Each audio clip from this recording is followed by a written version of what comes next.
The next time you give my food to any of these old beggars, I will make sure I send you out of my house, and that will be the last time you work for me as my chef. Now get out of my sight. Adeze was a beautiful woman from Anoma village. Her beauty was unmatched. She was so beautiful, hardworking, and respectful, but her family was poor. Every year, her mother, Nnoma, will attend the annual market festival to sell her woven mats and have carved wooden spoon, hoping to make enough to feed the family. In the market, Nnoma will sit in her space, watching everyone sell off their goods, but no one will ask how much her goods cost. Yet, no matter how much they've tried, wealth always seems to slip through their fingers like sand. Anoma village was quiet that market day. The once bustling streets were lined with vendors selling yams, herbs, and clothes, but buyers were scarce. The sun hung low in the sky, casting long shadows over the dirty roads as Nnoma packed up her unsold goods. It has been a hard season for her family. Her woven baskets and handmade brooms didn't sell as well as they used to, and the weight of poverty presses down on the shoulders like unseen burden. While Nnoma was packing up her unsold goods, an old woman appeared before her. She wore a tattered cloth. Her nails was long like that of the witches, and her eyes were as sharp as an eagle. In her hands, she held a small wooden box. Nnoma, the old woman called softly.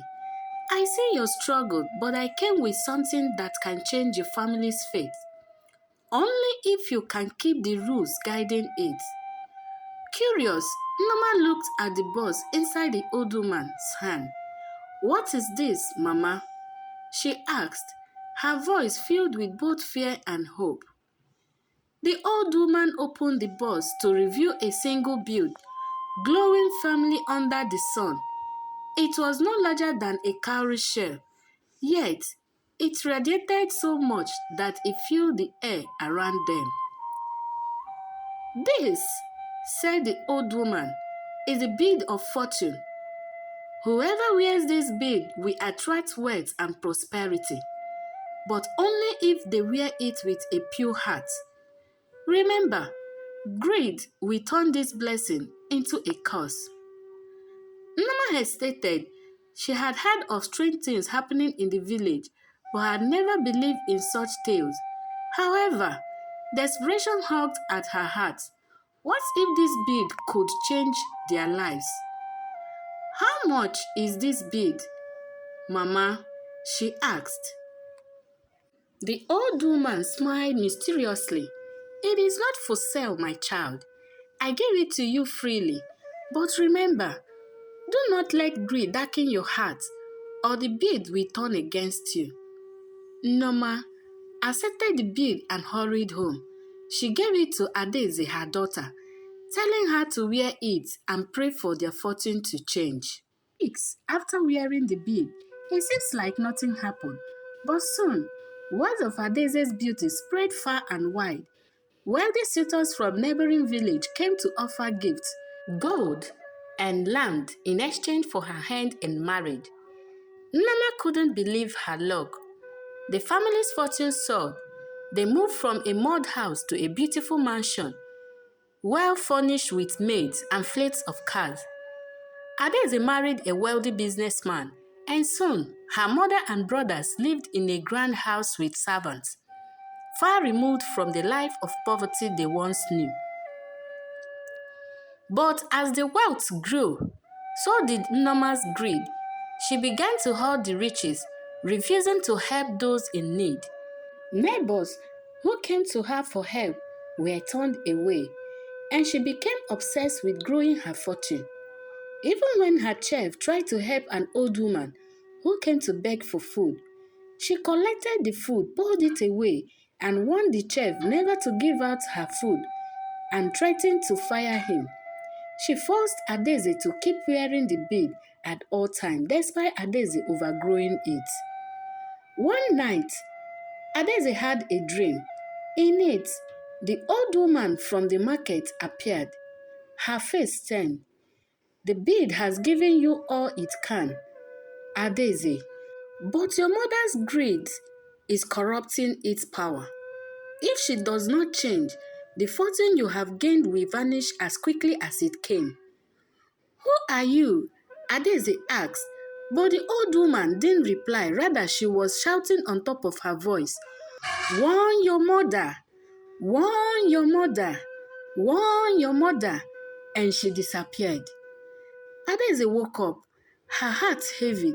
She pleaded with her mother to give away some of their wealth to the needy and to remove the bead, but Nneoma refused, clutching the riches even tighter.